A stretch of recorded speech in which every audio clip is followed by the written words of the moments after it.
মাছগুলো সব ভেজে তুলে নিয়েছি। শুকনো লঙ্কা কটা গোটা জিরে ফোড়ন দিয়ে নিয়েছি। এখানে মিডিয়াম সাইজের 4টে পেঁয়াজ আছে। পেঁয়াজটা একটু আমি ব্রাউন করে ভেজে নেব। এটা ভাজার সময় অনবরত খুন্তি নাড়াতে হবে। পেঁয়াজটা ভাজা হয়ে গেছে, এবার টমেটো পিউরিটা দিয়ে দেবো।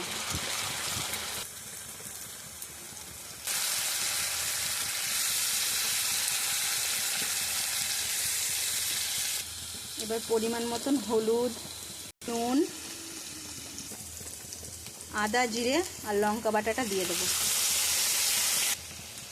আর একটু কালারের জন্য কাশ্মীরি লঙ্কার গুঁড়ো দিয়ে দেবো। একটু ভালো করে মশলাটা কষে নেব।